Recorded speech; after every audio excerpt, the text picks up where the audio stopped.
US की तरफ से बड़ा फैसला, H1B वीजा रूल्स को अब बदल दिया गया है और इसके तहत 88 लाख रुपए देने होंगे। क्या ये पहले से सोचा समझा प्लान था जिसको अब नाफिज करने का प्रेसिडेंट ट्रंप ने सोचा है? उन्हें अंदाजा है कि इंडियंस को इफेक्ट करेगा? वो कह रहे हैं जी वैल्यूएबल लोग आ सकते हैं, सिर्फ ये वो कह रहे हैं, only valuable people can come. So 1 lakh मेरे ख्याल 500 1000 से $5000 तक इसकी फीस होती थी, बस दैट्स इट। ये जो फीस है, ये जो बोला गया था कि हर साल आपको $1 लाख देना पड़ेगा, अब वो आ गया है कि एक टाइम वन टाइम पेमेंट है सिर्फ, ये एनुअल रिक्वायरमेंट नहीं है। H1B वीजा पर अमेरिका की सफाई सामने आई। H1B वीजा की फीस 88 लाख रुपए हो चुकी है। नए वीजा आवेदनों पर यह फीस लागू होगी और बेसिकली इसलिए किया गया है ताकि अब जो आगे हायरिंग्स होनी है वो अमेरिकनों को जॉब्स दें जी और इंडियंस को ना जॉब्स दें। आपका नया फार्मूला ये है कि बी सॉफ्ट ऑन इंडिया। और जो प्रेस सेक्रेटरी है कैरोलिन ल्यूवर्ट, वो आती है, उन्होंने क्या बोला? पहला, जो $1 लाख की फीस है वो सिर्फ नई वीजा पेटिशंस के ऊपर लगेगी, एग्जिस्टिंग H1B वीजा के ऊपर नहीं लगेगी। चलिए पहले बोल देते, पहले क्यों नहीं बोला?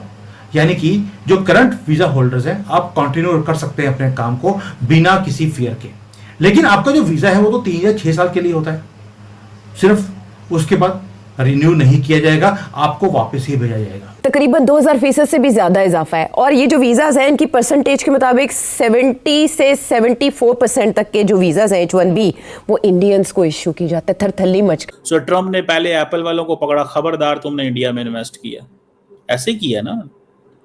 फिर उन्होंने वो सारी कन्वर्सेशन शुरू कर दी। सो मुझे जाती तौर पे ये लगता है कि ये जो सिचुएशन है ये बड़ी डेलिकेट होती जा रही है अब। That is a delicate situation frankly. अब देखें, जो लोग ये देख रहे हैं इंडिया और अमेरिका की सिचुएशन में, उनको इस चीज़ का पता होना चाहिए चाबहार पोर्ट को खामोश करवाना या चाबहार पोर्ट के ऊपर सैंक्शंस का मकसद क्या है। ठीक है, मतलब इंडियंस जो हैं they are going to make IT outsource, वो जो टेक कंपनीज हैं अमेरिका के अंदर वो कैसे चलेंगी अगर इंडियंस नहीं जाएंगे। इंडियंस बड़ी तादाद में, 3.25 लाख बंदा। दूसरा ये है कि वो कह रहे हैं कि इसमें चोरी हो रही थी जी, इलीगल लोग भी। इलीगल से मुराद ये है कि इतने कॉम्पिटेंट लोग नहीं होते थे, लेकिन अमेरिकन कंपनियां उनको H1B दे देती थी क्योंकि इंडियंस ने कंपनियां बनाई हुई थी, तो वो खुद ही एक दूसरे को, those Indians who are Americans now, तो वो उसके भी पैसे भी ले रहे थे, बहुत कुछ वो इस तरह की चीजें कर। एक क्लैरिफिकेशन आती है और सारा का सारा ऐसा लगता है कि यूटर्न ले लिया, लेकिन यूटर्न नहीं होता, वो पहले से क्लियर था कि करना क्या है। अब आते हैं कि H1B वीजा के ऊपर हुआ क्या था, अब हुआ क्या है, अब आगे जाकर होने वाला क्या है, ये भी अब बात करते हैं। आपको मालूम है कि कल ही जब इसने अनाउंस किया था कि $1 लाख देना पड़ेगा आपको, एग्जिस्टिंग एंड नए जो बंदे आएंगे, तो माइक्रोसॉफ्ट है, मेटा है, इन्होंने इमीडिएटली सारे जो अपने एम्प्लॉयज थे जो वर्क फ्रॉम होम करते हैं, कोई इंडिया में काम कर रहे हैं, सबको बोल दिया वापस आ जाओ। कुछ छुट्टियों पे गए हुए थे लोग, उनको भी बोल दिया आपके पास सिर्फ 24 घंटे हैं, 24 घंटे में वापस आ जाओ, वरना क्या होगा कि जो आपके ये $1 लाख देने पड़ेंगे हम नहीं देंगे। फैमिलीज जो फेस्टिवल बनाने के लिए कोई भारत आया हुआ है, कोई कहीं गया हुआ है, उनको कैंसिल करना पड़ा। फ्लाइट की जो प्राइसेस थी वो भी स्काई रॉकेट हो गई। और व्हाइट हाउस का क्लैरिफिकेशन उसके बीच में आता है, जिसने सारा का सारा नैरेटिव को चेंज कर दिया। तलवार अभी भी हटी नहीं है, एक एक वर्ड आपको सुनना पड़ेगा कि उन्होंने क्या बोला है। पुराने H1B वीजा धारकों पर कोई असर नहीं पड़ेगा, ये भी यूएस की तरफ से क्लियर किया गया है। डोनाल्ड ट्रंप की तरफ से एक बड़ा फैसला लिया गया। तो दुनिया के जो टॉप 20 CEOs हैं उनको बुलाया प्रेसिडेंट ट्रंप ने व्हाइट हाउस और उनसे मुलाकात की और कहा कि आप कितनी इन्वेस्टमेंट कर रहे हैं। तो आपको पता है उसमें से 6 से ज्यादा 6-7 20 में से 6-7 ऐसे लोग थे जो डायरेक्ट इंडियन ओरिजिन से ताल्लुक रखने वाले थे, जिसमें उनके सबसे सामने डायरेक्ट सीट पर सुंदर पिचाई बैठे हुए थे। तो इस वजह से कहा यह जा रहा है कि ये जो HB1 वीजा है इसका सबसे ज्यादा हर्ट करेगा ये इंडिया को। 1 लाख कौन देकर आएगा? ये कितने बनते हैं भाई? मेरा ख्याल है तकरीबन 90 लाख रुपया बनता है इंडिया का, इतना ही बनता है। अगर मैं गलत कह रही हूं तो इसकी तस्वीर यहीं पर कर दीजिए। ठीक है, थैंक यू वेरी मच। आप कर रहे हैं हमें कमेंट कर रहे हैं, हमें देख रहे हैं। ब्लैक है चेक कर कह रहे हैं madam your dress is okay, thank you very much. लेकिन मैं इस वक्त आपको ये बताना चाह रही हूं कि इंडिया में ये रुपीस बनते हैं कोई 90 लाख के करीब। अब आप मुझे ये बताइए कि वो कौन बंदा होगा कि जो 90 लाख का वीजा खरीद कर यहां पर आएगा काम करने के लिए। वही होगा जिसकी सैलरी 90 लाख से ज्यादा होगी, ठीक है ना, क्योंकि वो कहेगा कि ये तो मेरी एक सैलरी की मार है। लेकिन इतने कितने लोग होंगे जिनकी सैलरी 1 लाख होगी? ये भी तो सोचने वाली बात है ना कि इतने कितने लोग होंगे। तो बात यह है कि जो ज्यादा वर्कफोर्स होती है वो तो ये पे नहीं कर सकती। इसके अंदर इंडिया की तरफ से जवाब भी आया है।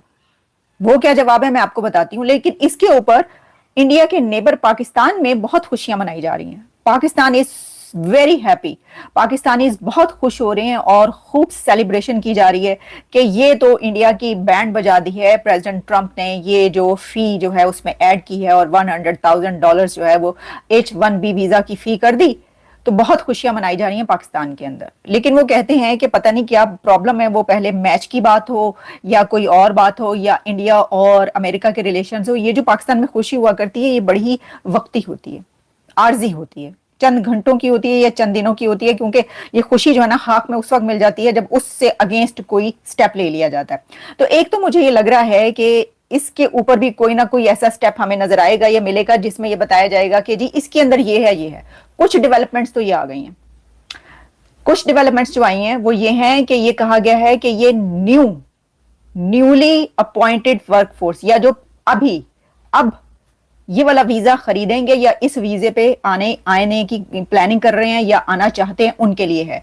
एग्जिस्टिंग जो लोग ऑलरेडी इस वीजा पर हैं उसके लिए ये नहीं है, ये फी उनके लिए नहीं है। वो ऑलरेडी जो दे रहे हैं वो वही देंगे या जो दे चुके हैं। नंबर 2, इसके अंदर लेटेस्ट डेवलपमेंट ये है कि ये एनुअली होगी, एवरी ईयर ये वाली फी देना होगी। ये वंस अ टाइम नहीं है, एनुअली है जहां तक मैंने अभी तक पढ़ा है।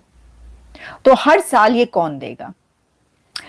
इसके अंदर एक और बात वो ये है कि अब कंपनीज देंगी, क्योंकि अमेरिका की कंपनियां भी तो इंडियंस को, चाइनीज को, जो जहां से भी, अगर कोई पाकिस्तानी भी है, वैसे तो कितने पाकिस्तानी हैं जो टेक कंपनीज पर रूल करने के लिए अमेरिका आते हैं। जो खुशियां मनाई जा रही हैं वो तो उस वक्त मनाई जाएं पाकिस्तान के अंदर कि अगर आपके पास टेक कंपनीज पर वर्कफोर्स हो और आप कहें कि वाह जी वाह अब तो हमें मौका मिलेगा।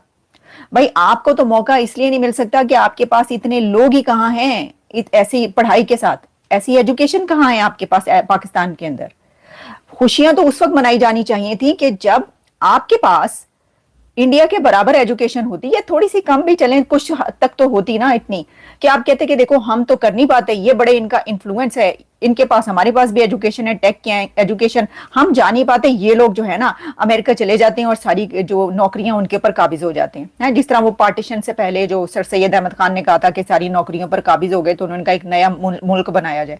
उस तरह की सिचुएशन आपको कोई नैरेटिव जो है ना वो क्रिएट करना पड़ेगा, क्योंकि एजुकेशन तो है नहीं। खुशियां तो आप उस वक्त मनाए ना। मैं तो खुद कहती हूँ कि पाकिस्तान में बड़ा ही अच्छा होता अगर वर्कफोर्स होती टेक कंपनीज वाली, वो तो मदरसा वर्कफोर्स है।